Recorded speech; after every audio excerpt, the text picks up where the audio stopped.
Good morning, Eric Bancroft here on behalf of the Clarity Crew. I want to talk to you this morning about Proverbs 19:11. Good sense makes one slow to anger, and it is his glory to overlook an offense.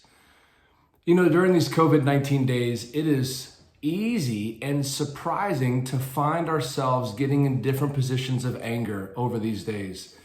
Maybe for all of us, that anger is not necessarily seen in our explosive anger, our demanding anger. It can come up in other ways. And I want us to talk about what it looks like here for us to overlook an offense and for us to be able to identify and control anger.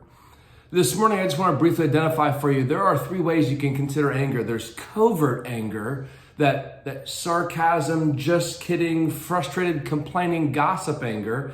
Secondly, there's that cold anger, which looks like that silent treatment, that withdrawal, that indifference. And then there's that hot anger, what you typically only think of as anger, that explosive jealousy and wrath and rage.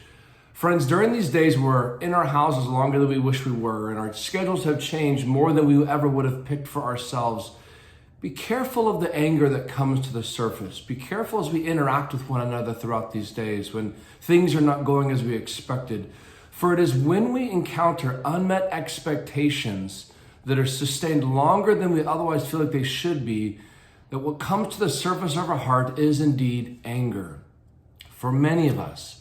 And so this morning I want us to think about what that looks like, for us to be aware of that, for us to think through that, how we control the tongue as we speak to one another, how we interact with our roommates or our spouse or our children, that we might show kindness and compassion, not anger and resentment.